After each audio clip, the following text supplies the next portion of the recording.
Hi, welcome to the Choose Happy with Marie show. I am so happy you're here. By you being here, you are choosing happy for living your life, and I am so proud of you. I know the pull of negativity, it can be so strong. So for the next few minutes, there will be no negativity here. It's the beginning of the third quarter of the year. It's time to set some new goals. In today's episode, I share with you how I divide this quarter into two sections, actually. I do summer goals and a goal for September.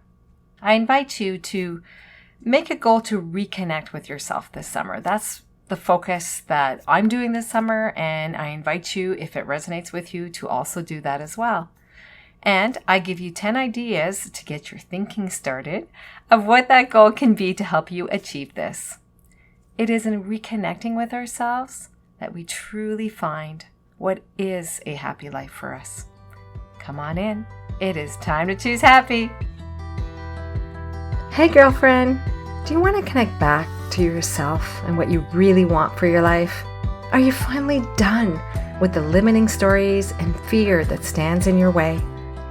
Is the negative talk so loud that it sabotages you and lowers your self-confidence? Hi, I'm Marie. For the majority of my life, I lived in negativity that was often labeled as depression. My breakthrough happened when I learned the power of choosing happy. This podcast will give you tangible ways to finally ditch the negativity, improve your self-esteem, and take action for what you really want for your life. No more guilt, no more people pleasing. Let's do this. We are choosing happy. Hi, how are you? I'm so grateful you're here. Wow, the Joyful June monthly calendar was a hit. Last month. I loved hearing from you and how it helped kind of nudge you to take action with some easy to follow, just simple activities that could trigger a joyful moment for you. So that's awesome. I'm just so grateful that really resonated with you. And thank you for your emails. And for those who are following up for the PDF mid-month, I was happy to share that with you. So that's really awesome. It was just great. Sometimes we just need, realistic to-dos that don't take too much time, that just help us focus and help us add what we want in our life, happiness and joy. And we have to be intentional with that. We need triggers, we need reminders. And so I'm so happy to hear the monthly calendar was a success. And I'm thinking about future monthly calendars and what that could look like. So stay tuned. If you're not signed up yet for the email list, please do. The link will be in the show notes.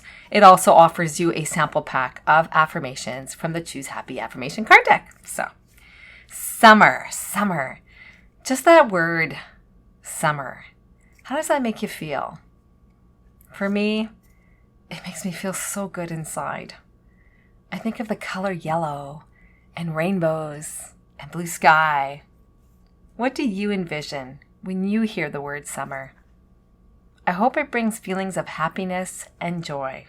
If you happen to live in a climate where you have summer all year long, let me just say I'm really envious of you because summer and the beach is definitely my favorite places to be. So that's awesome. But for the rest of us that have multi-season climate, many of us often look forward to summer and the warmer months. One of the things I love about summer is camping with my family and my friends. Maybe you're a camper too.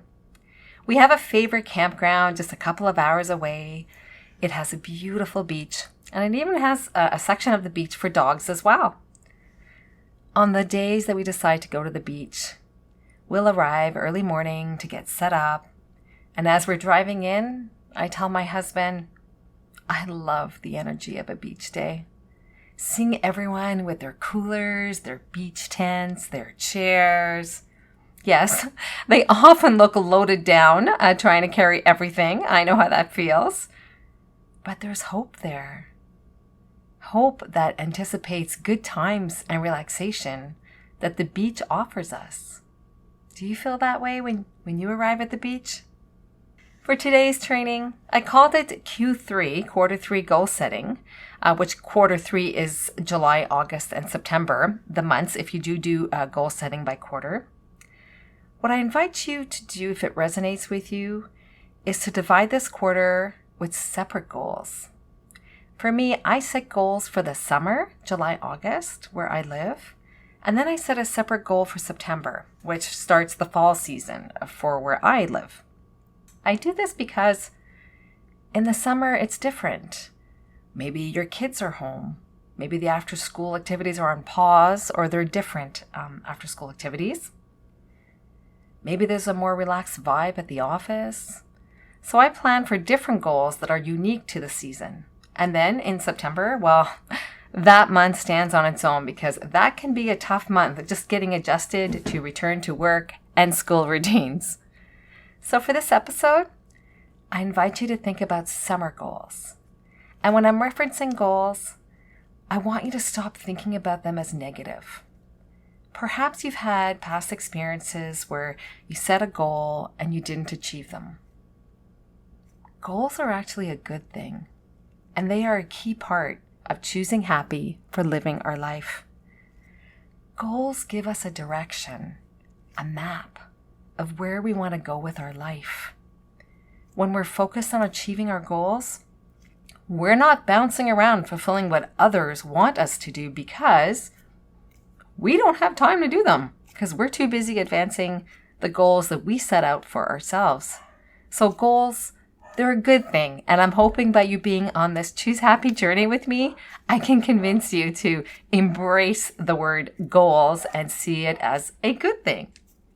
For this episode, I gathered a few ideas. I actually gathered 10 ideas to get you thinking about what summer goals could you put in place that resonate with you and that you will achieve. I want you to set yourself up for success. So okay, here's some goals, and they're not bad goals. They're good goals. They're goals that help you reconnect with yourself. So let's dive in. I categorize them into 3 different categories, but 10 ideas in total. The first category is dream. What if you took this time to dream? What would an ideal day look like for you? That's idea number 1. Identify what that looks like. List details. The more details, the better. Write it out. An ideal day. What is a choose happy day? What does that look like for you? Now, idea number 2. Design your vision board. You can do it digitally or using magazines. Visuals are so powerful. There's a reason you have those specific images in your mind, the ones that you end up selecting for your vision board. They're different from your sister or your best friend. It's not their dreams. They are yours. Find images that reflect the life you want and include them. Also include favorite sayings or affirmations. If you would like to learn a little bit more about this, check out episode number 3, Design Your Choose Happy Vision Board. The link will be in the show notes. Idea number 3. What is life nudging you to do? What do you keep hearing that you should do? Maybe you should turn your shoulds into must-dos. There's a reason these ideas keep coming to you.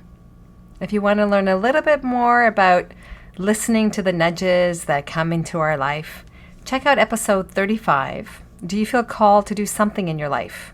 I did, and I'm celebrating its 2-year anniversary, the Choose Happy Affirmation Card Deck. And you can learn a little bit more details on how to follow our callings and our nudges, and I share my experience in that way. The second area that you could set a goal for is called self-improvement. And this would be idea number 4. You could set a goal to read more. Read for pleasure or to learn something you've been wanting to learn. My advice, though, pick one book at a time. One book, maybe 2, like maybe one fiction and one nonfiction. Because when you overwhelm yourself and you don't finish any book, you kind of feel like, you're hanging and you never really completed it. But this is assuming you're enjoying the book. If you don't like the book, don't finish the book. So under self-improvement goal, idea number 5, you could unplug. How much time do you spend plugged into technology? That's checking email, social media, the news, etc. The exception here is if you're using technology to read your book, because if you are, well, then you kind of need that technology to read your book. But what if you set a goal that you'll unplug during time periods of the day? For example, your morning routine, or your evening routine, or a time in the middle of the day. Setting time to unplug is actually great. It just gives you that space where you're not connected to anything else. You are with yourself. You can read that book or do something else that you really want to do in your life without the distractions of the media, of technology. Idea number 6, you could get things finally off your chest. What do I mean by that? Start writing in a journal whenever there's something on your mind that you need to work through. Sometimes when we're complaining to others, it's because we want to be heard. But what we don't see is the negativity that we're bringing when we're complaining to others, to our partner, to our family, to our friends. Instead of complaining to them, you could write whatever is bothering you in this journal. Complain here. Writing is powerful, and you don't need to be a good writer. This is just about getting things off your chest. It's only for your eyes only. Maybe you could set a goal to write about something that's bothering you whenever it's bothering you, or you could just write in a journal every day about whatever is on your mind, and if there's something on your chest, you can write about it then. Idea number 7, you could start a daily gratitude journal. I have a daily gratitude journal, and I find it very powerful. When you're in the mindset of gratitude, it's actually a very positive place because you're acknowledging the positives that are in your life. And it doesn't need to be big, grandiose things that you're grateful for. It could be like a nice cup of coffee, your friend texted you, anything at all, the love from your pet, anything at all. So you could start a practice of, for example, every morning you write 3 things that you're grateful for. It could be in the morning, could be in the evening. So that's a goal you could set for yourself to start that and see how you feel by the end of the summer. Good. Category 1, which is to dream. Take the time to dream. Category 2 could be a self-improvement goal, which we just reviewed. And category 3 is you could take the summer and just rest and relax. I know. I don't know about you, but I have a really hard time relaxing. Yes, rest can be a goal, and I don't know about you, but I struggle to relax. Honestly, it's like I'm always on. Even if my body is resting, my brain's still going. That's actually why I always carry a notebook with me. I really do, because I'm always thinking about stuff, always. The summer season gives us the gift of a slower pace, for the most part, unless it's a busy season for you. You could go to the beach more often. You could go into nature. Whatever contributes to you resting and relaxing. So a few ideas of how you could rest and relax and meet that goal if you choose to have that goal for your summer. This would be idea number 8, is you could set a goal to slow down. Like, wow. Setting a goal to, I will slow down this summer. What can that look like to slow down? Plan less for your day? Yeah, you heard me. Take things off your to-do list and calendar. I know that can be hard, but what it does do is it forces you to really zero in on what absolutely needs to be done and be okay with letting the rest go. Idea number 9, you could spend more time in nature. Being in nature is really healing. You could go to a park more often, sit on a bench, have your lunch at work in a park if there's a park nearby. You could go for daily walks or just longer daily walks if you already do that. Go for hikes, sit on the beach, For many of us, we have a winter season that often keeps us indoors. So seizing the summer months, seizing the summer months, this is too funny, to get more outdoor time is actually a goal. I know it's a goal for me. I try to be outdoors as much as I can during the summer months. That's why I camp. And the last idea under the category of rest and relaxation, do activities you really love. This may be contradicting as I'm suggesting that you rest and relax, but actually, when we are doing activities that we really love to do and we're in the flow, that can be a form of resting and relaxing, as long as it's not strenuous and it needs to make you happy. That's super important here. I hope today's training has inspired you with ideas of what a summer goal could be. So just to recap, there were 3 categories. Category 1 was dreaming, category 2 was self-improvement, and category 3 was resting and relaxing. And I'll just quickly list the 10 ideas. The first one, you could set a goal that you'll take the time to identify what an ideal day looks like for you. Number 2, you could design that vision board. And if you have a vision board, tweak that vision board because things can change. You get new ideas. Number 3, listen to what life is nudging you to do. What do you keep hearing that you should do? Idea number 4, take the time to read something nonfiction or fiction. Idea number 5, unplug from technology. Number 6, get things off your chest. Start writing in a journal instead of complaining to other people. Number 7, you could start a daily gratitude journal. 3 things you're grateful for every morning or every evening or at any point of that day. Idea number 8, slow down. You can plan less for your day. Yep. Take things off that to-do list and calendar. Idea number 9, spend more time in nature. And idea number 10, do activities you really love. So, what will be your summer goals for 2023? Will you finally have that vision board of what you really want for your life? Will you start a daily gratitude journal so that you can focus in on what you do have in your life, the blessings you do have right now?